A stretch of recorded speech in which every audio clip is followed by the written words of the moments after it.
What's up, daddies? Here. Welcome to Life Equals Episode 5. This one is going to be Life Equals Pain. We'll talk about that later. Continue watching.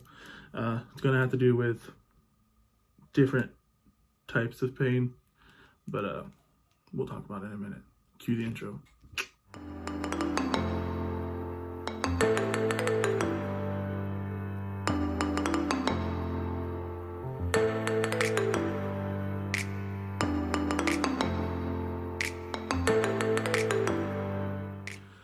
What's up, guys?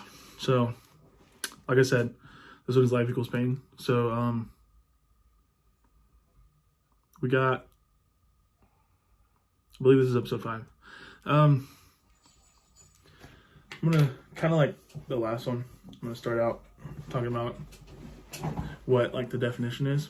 And, I mean, everybody knows the definition, but the types is more what I'm talking about, especially with how they feel to me, like what I believe they are. And then more about what happened and stuff.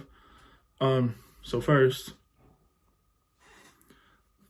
is the obvious one, like physical, right? So like you stab, you accidentally cut yourself, you get a paper cut, you stub your toe. It's obvious, that's physical. Been affected by that a lot. And I don't know, again, I'll get into that in a minute. I think that is what most people think about when they hear that word, pain. But there's a lot of different types. Honestly, in this episode, physical will be probably the most talked about one. Just because it was, you'll see. Never mind. But my thought on it is that it's obviously necessary. You got your neurons, your nerve endings, all this that's telling your body this hurts, don't do it, or this burns, or that itches. That's just, you have to have that. It's literally how you stay alive in a lot of cases. I mean, it's how you teach a baby, this burns, so don't touch it. And that's how we kept, being a human race. Like I said, I think it's important. Like, you have to have it. It's one of those things, like, everybody's like, oh, no pain, no gain. Yeah, that's fine. But I mean, I think there's a breaking point, but we'll get into that later. Then it's like, this one is a little different. Like, it's kind of, again, kind of obvious by the name, but emotional, right? So, tragic events, that's basically, tragic events, things that happen to you exactly. Even watching TV, you can feel it, if you're, especially if you have sympathy and empathy. Something that happened to you or that you've seen happen, or you feel it and it hurts, in your head, and you talk about it, you think about it and it hurts. And, it's like, what's the definition of PTSD? That's what I was looking for. It's like that with the soldiers when they come home. And all people, I have PTSD. I actually just recently found out.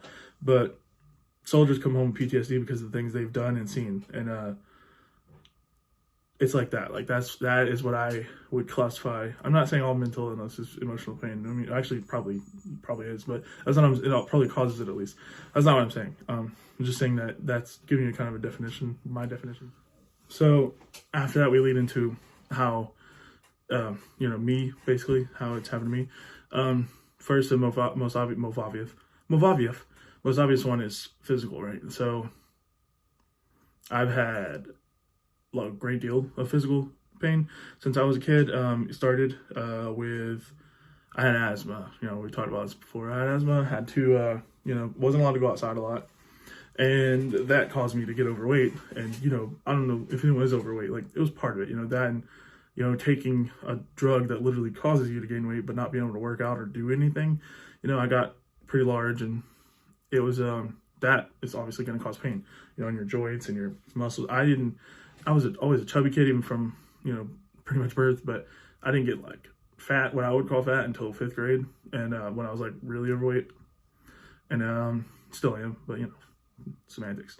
But that causes the pain, like and then the pain in my, literal pain in my lungs, like, when you run out of breath, kind of hurts a little burn, little sting. I would feel that at all times, and still do sometimes when it happens, but it's been a while, luckily, knock on wood. So you go, like, that's as a kid and dealing with that type of stuff. Then I was okay with everything for a while, nothing's really big. And then there's the occasional broke my elbow when I was young, stuff like that. But then I get to 20 years old, and I get rear-ended by a lady. I was completely stopped by a stop sign, and like the dude, well, there wasn't a stop sign at the point actually, but they put one in because of me, but we'll get to that. But I'm stopped, and I'm waiting for a guy to turn, so I'm the second one from where the stop sign would eventually be. It's what would be a 4-way stop was just for, two streets intersecting in a neighborhood. So it's 25. She's going at least 40 to 50, the cop told me. But he was also on her side, so, whatever. And she hit me. And I was in a Ford Explorer Sport, and she hit me so hard that she went under, and it ripped up. And the car is obviously totaled. And she rear-ended me, so it was bad, back problems from then. That's when it got really bad. When she hit, I guess, when you stop, if you get hit or have some jarring happen, if you're not relaxed, it gets worse. And obviously I saw her coming because I saw her in the mirror, and I could literally see she was texting on her phone, and she hit me, and she was going fast, and I was completely stopped, and I ran into the guy in front of me.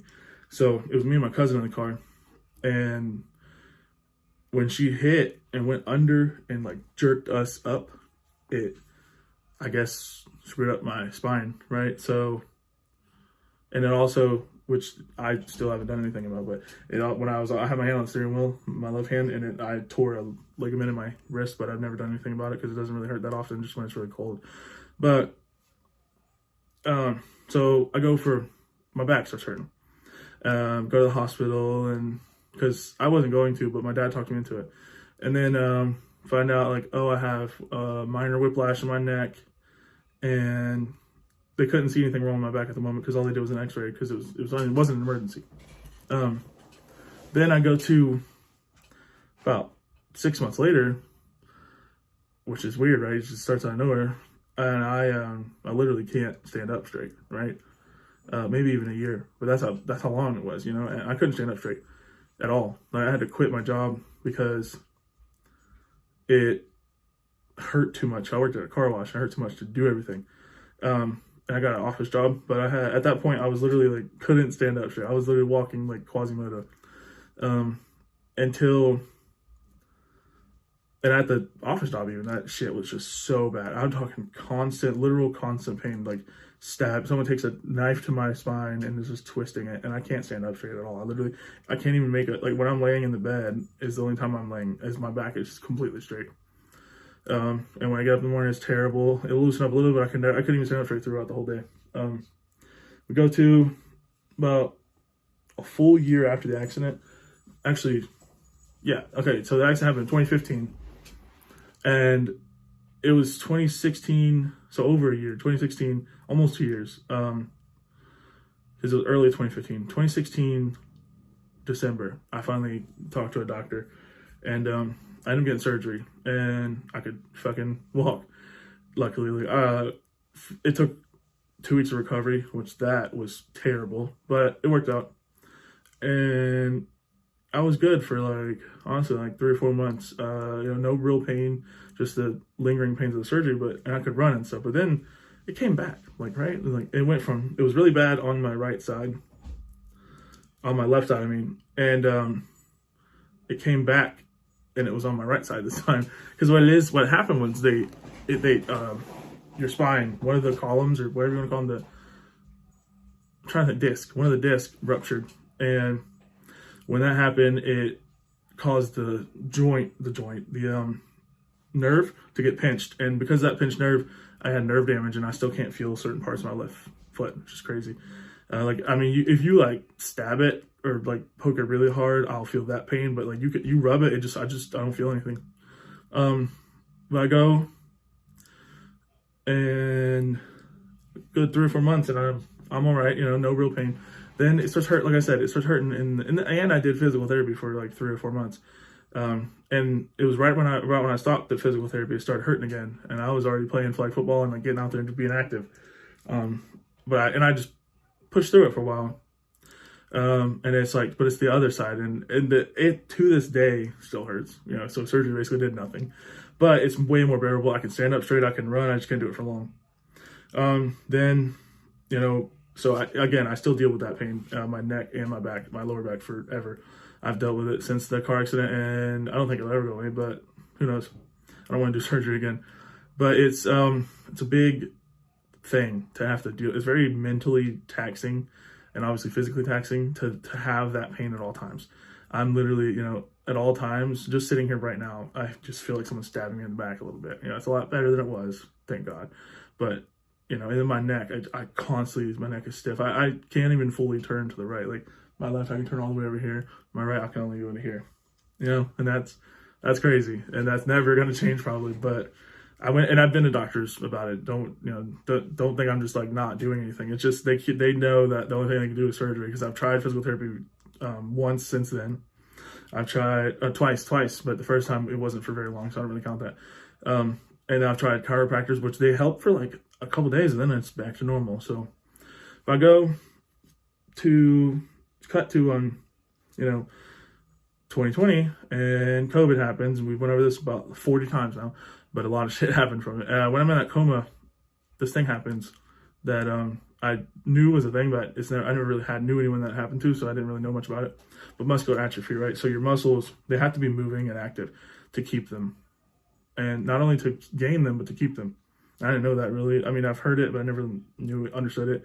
And when you're even that 7 days that I was in the coma, I mean, yes, it was 3 weeks of bed rest, but a little bit longer even, because 2 weeks after.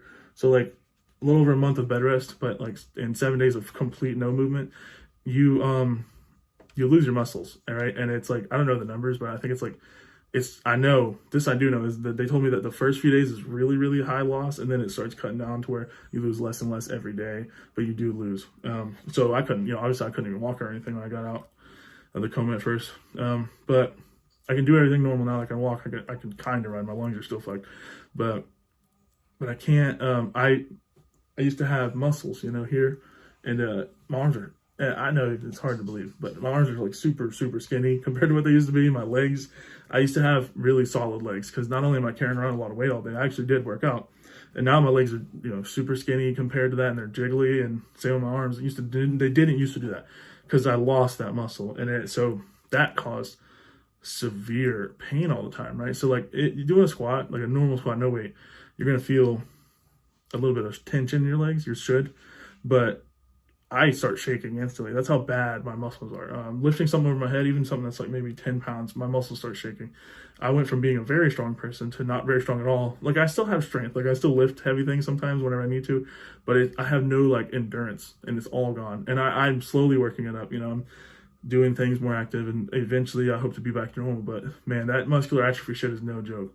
And like I said, it's like you go from being this like I was pretty in shape, pretty in shape person who loved doing all physical shit, to not being able to do anything really. And it kind of, it sucks. You get upset about it.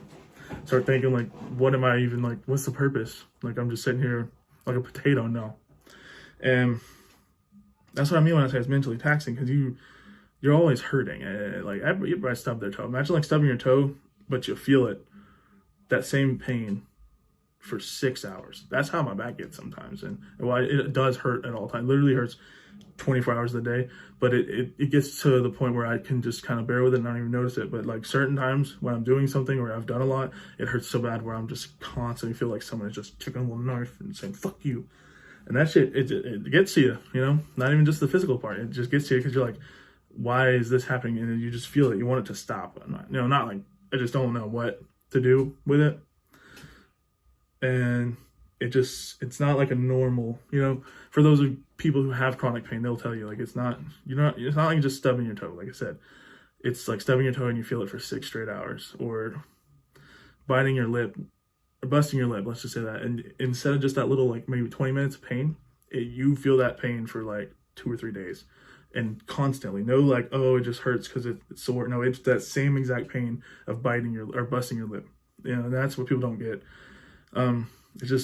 It sucks. And you know, they got like, you know, a lot of people like my nephews who are a little bit younger and want me to play sports with them, so they act like I'm just like a, you know, a baby or something, but it's not. It's really bad, you know. And I pushed through it to do stuff. I wasn't doing it for a while, but now that I'm getting better, I'm starting to push through it to do more, and I'm starting to push through it. Sometimes chores are just like housely chores. You know, I don't live with my parents. You know, I do my own shit, but like housely chores, you know, it's hard for me to do, and I know it frustrates my wife, you know, because it sucks, because I look like I'm just a lazy piece of shit, but a lot of the time it's true. I'm hurting. I can't do it, and people don't understand. They're like, oh, he's just being lazy. It's not. I promise. Yes, I'm a lazy person, but there's some things I realize I have to do. And it's sometimes you literally just can't. And then we kind of touched on a little bit, obviously, with how it feels, you know, the taxing and mentally taxing part. There's emotional pain, right? So, and these are only my 2 types. There's probably 17 types you ask a doctor. This is just my definition. You know, loss, grief, anxiety, all these things are what I'm talking about. It's like, I'm not just talking about depression, anxiety, like mental illness. I'm talking about what those things affect. So I have general anxiety disorder, I have PTSD, and I have something else. Oh, ADHD, right there. And those things cause me to have emotional pain as well. That's what I meant. So it's not, I'm not saying that those are emotional pain, I'm saying they cause it. So, you know, that pain of crazy shit, I'm not going to go into it too much on this because I don't want it to be too long. All the crazy shit happens to me in my childhood. It caused, and this is according to a psychologist, psychiatrist, I don't know, whatever the difference, that caused me to have PTSD. And that's part of the way that he explained it to me, he and she, because I had 2 of them, because I did these little tests. Well, never mind, doesn't matter. They explained that it's from, my ADHD is caused from PTSD.